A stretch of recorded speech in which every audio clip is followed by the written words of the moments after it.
All in Sports Network. We love sports.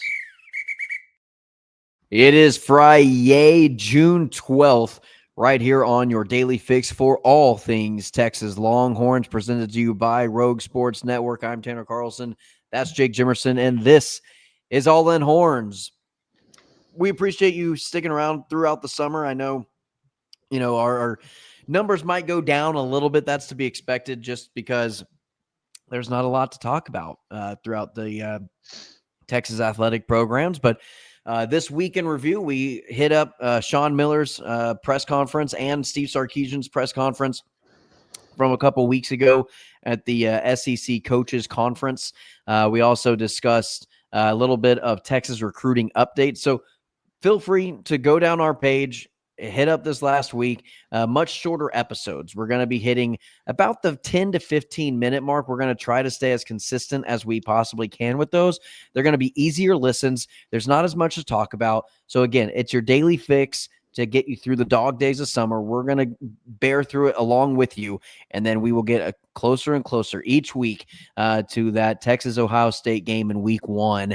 And by that point in time, as we get closer and closer to these episodes, might be getting a little longer and longer. And so just letting you know, when it's full time getting ready for Texas Ohio State, we might be having hour-long previews. I mean, we're going to be diving into it, and we're going to be at that obsessive football state of mind. But for the time being, today's episode, Jake, we're going to jump right into it. State of the Texas Longhorn Athletic Department as a whole.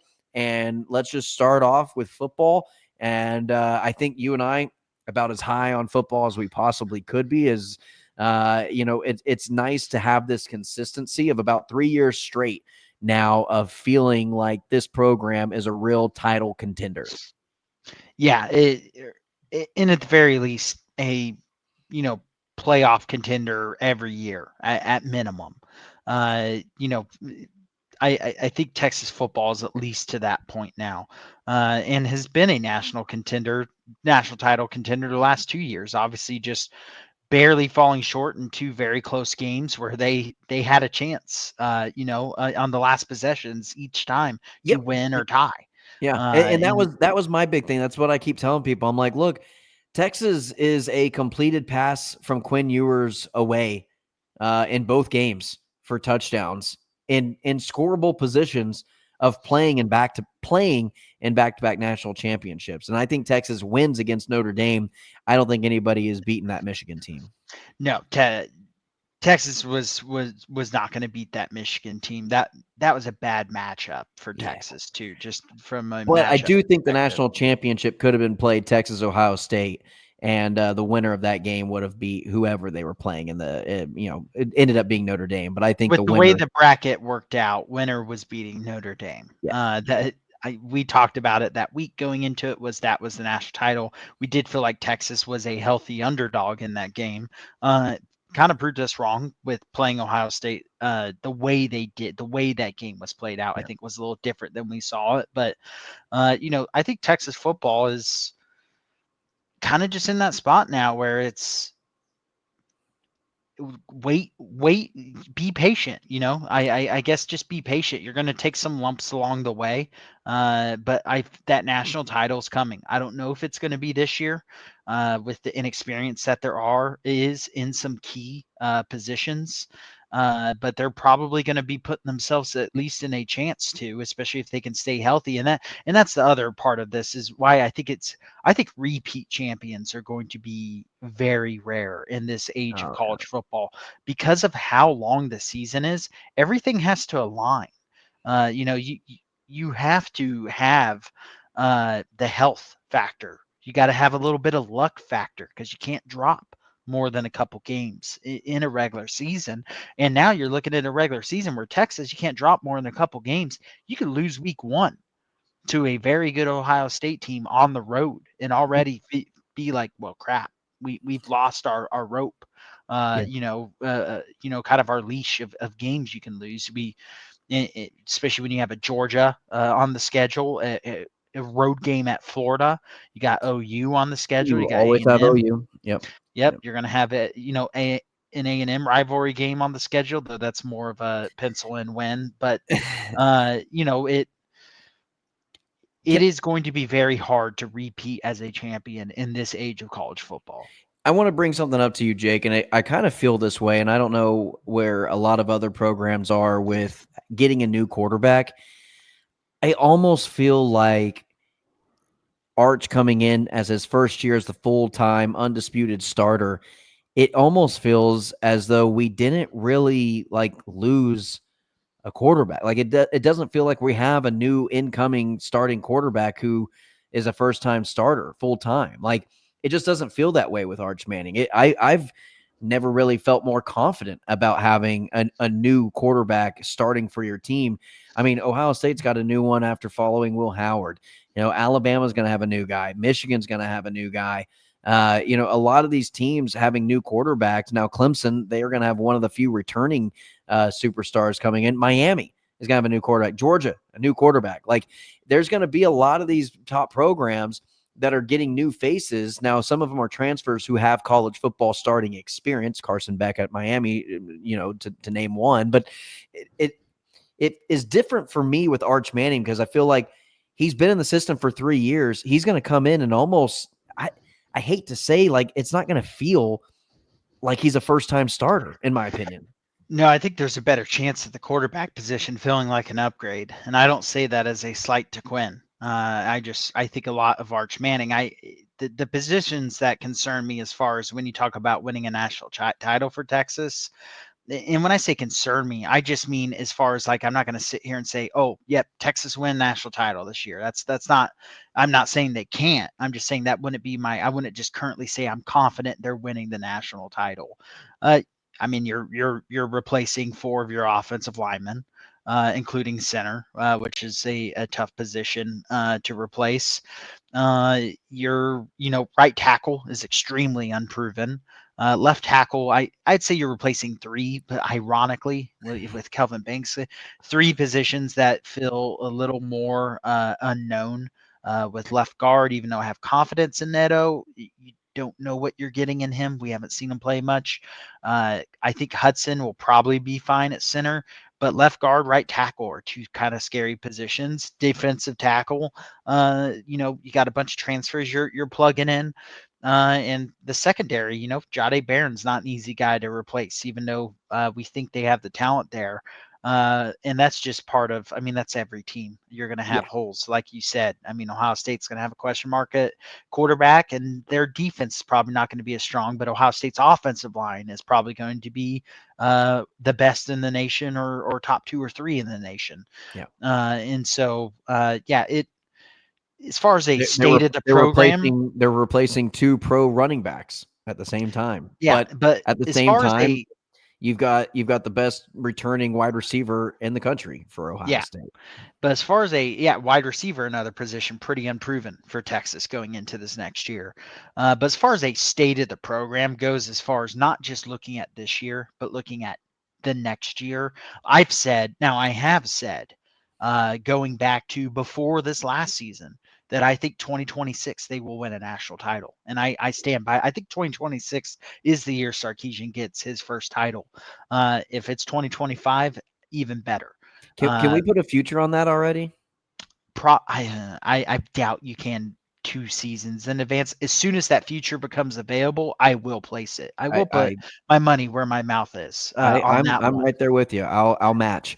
All right, Jake. Let's go ahead flip the switch here. Let's go college basketball. Let's go men's basketball with Sean Miller. I think you and I both excited as what he's going to bring, and I think basketball one of the few sports in college athletics that you can have a 1-year turnaround, and you can make a huge improvement in year 1. And I think year 1 can be a very telling sign of things to come for the future of your program.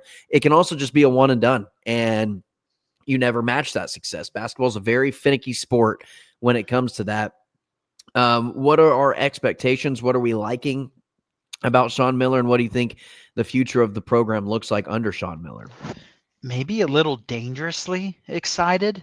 I almost don't like how excited I am because I agree. I really like the roster. I'm not, and again, I'm not saying that I don't think national championship is in the books for Texas right now in the basketball realm. Year 1 for Sean Miller, but I love the roster he has put together. And I retained. I I love the offensive system that Sean Miller has, which is something that we have just complained about ad nauseum about Rodney Terry and the lack of offensive Yeah. system. Uh, Even Texas, Chris Beard. Chris Beard had frustrating offensive spurts. something that gets lost when talking about Chris Beard tenure at Texas, albeit short. The offense was not fun to watch most of his stint. Yeah. Defense was fun to watch, but the offense was not. But yeah, I would say cautiously optimistic. I would say dangerously optimistic for the Texas basketball program. I'm Yeah. a big believer in Sean Miller and what he's doing. Uh, Again, for Texas basketball, we're talking about a different scale than Texas football. Right. Texas basketball has never won a national championship, never played for one. So just getting to one would be huge. It'd be the first in program history. To Returning me, to a it's getting Final back. Four.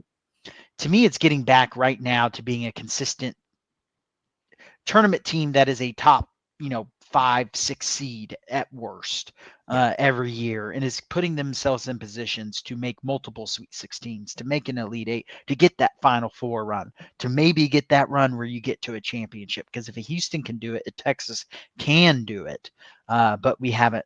I mean, we really haven't seen it in our lifetimes. I mean, yes, that Rick Barnes run. I remember watching that Final Four game.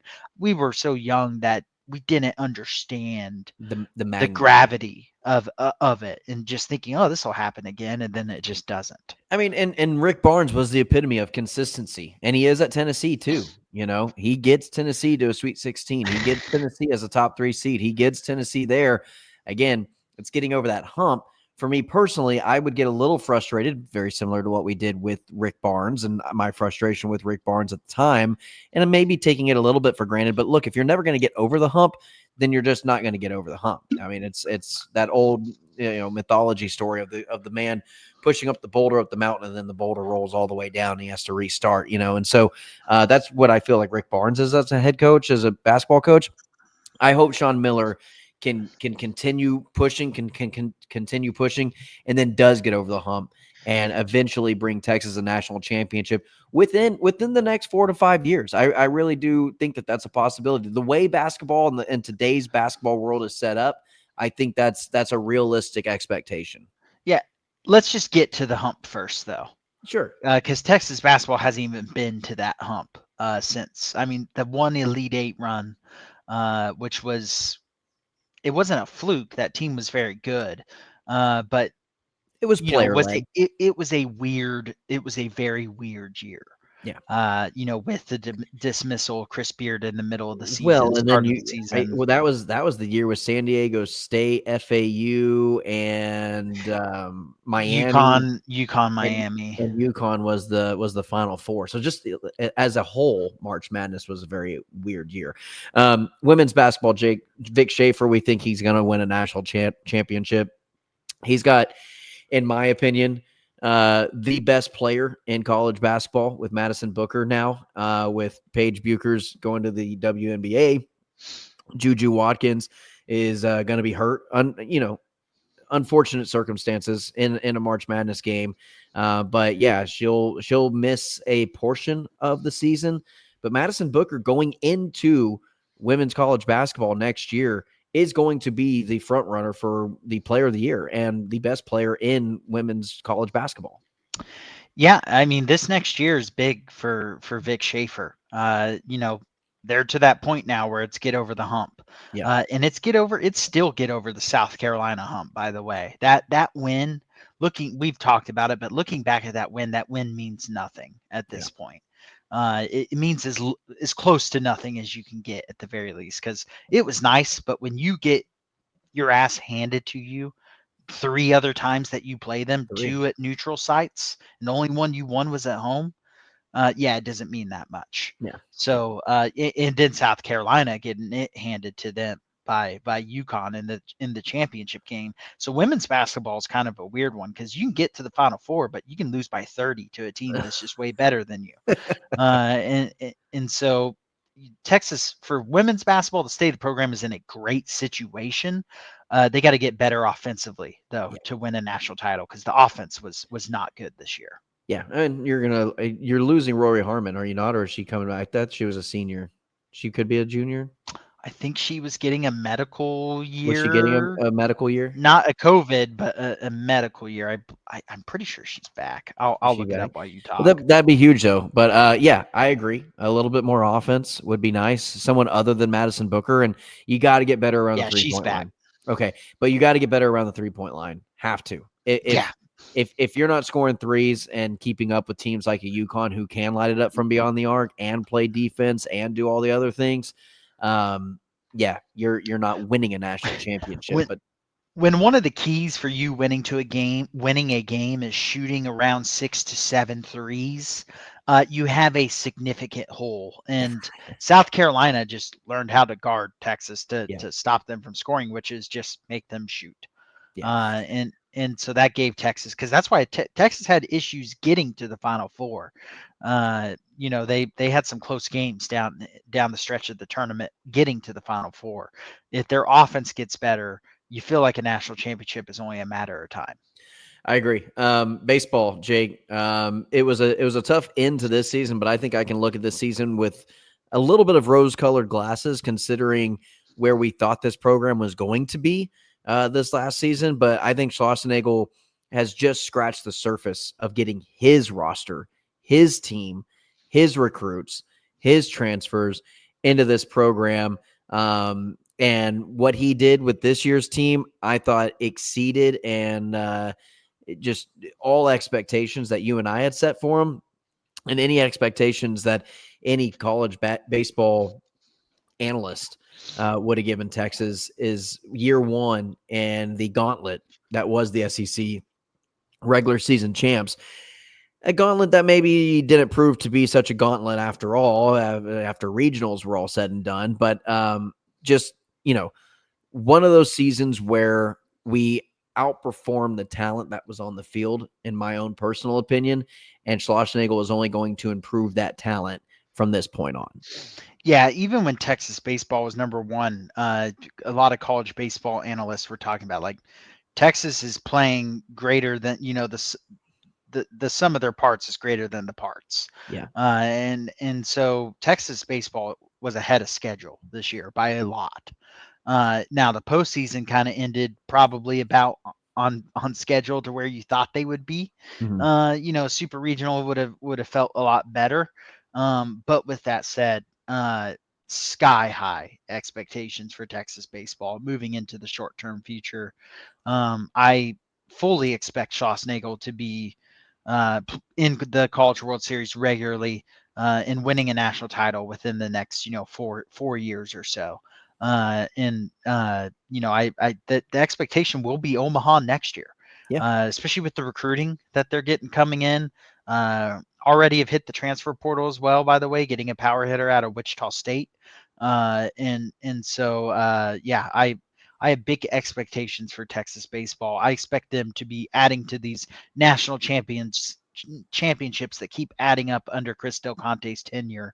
I expect him to be on that short list of names that is up next. Lastly, repeat champions for softball. What's in the cards? What's in the playbook for Mike White and this team? I think the talent retention is going to be key in the offseason. Again, not that Jake and I are going to be heavily invested into the offseason of player retention and player signings for softball. We're going to do our absolute best. Just isn't always a hot topic to find. But man, I am extremely excited of the continuation of success that we've seen. And I don't think I will ever have another season where I'm going to doubt softball like I did this year and them just prove me wrong, because they've now proved me wrong and they've proved that they can do it even if they're not playing their best ball at the end of the season. I'll always look back at this year, as long as Coach Mike White is still the head coach there. I will continue to believe that he's going to get this team right and in shape and get ready to go for the Women's College World Series. Yeah, or maybe I keep doubting them because Maybe, just be the driving force yeah. of the national Be title. the bulletin board material that they need. Yeah, I mean they've been consistent College World Series appearances for the softball team.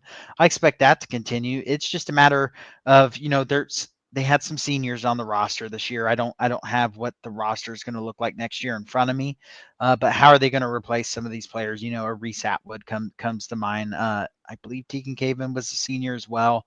I again not 100% sure on all the I years think for all the I think players. Mia Scott's actually young. I think I she's think Mia Scott still can play. I think she was a sophomore, if I'm not mistaken. So yeah, she might just be coming into her own. Though with the ACL, what's that going to look like? Yeah, So she yeah, might be out all next year. Yeah. we don't know what that's going to look like yet. So uh, we'll have to dive in some point to see what softball's going to. Are they going to have a little bit of a rebuild year next year? I'm not sure off the top of my head. But as far as the state of the program, they just won a national title. They're at the pinnacle right Yeah. now. Yeah. And with recruiting and with what Mike White has proven to be as a head coach, I expect them to win another here in the short term future. Well, great week of podcasting, my friend. Thanks for doing this. I know you're on vacation all this week, and we had to knock out a couple of consecutive episodes, recording wise, and so hope that you and yours had at this point in the week a fantastic vacation, a fantastic trip, as you are now traveling back, heading back home. But no, Jake, I appreciate you doing this, man. I know it's not always easy whenever we're on the road. I've had to do some podcasts on a vacation as well, just as part of the job, and we love doing it. So again, daily fix for all things Texas Longhorns right here on All In Horns, presented to you by Rogue Sports Network. Please like, share, and subscribe to the channel. And as always, ladies and gentlemen, hook 'em. All in Sports Network. We love sports.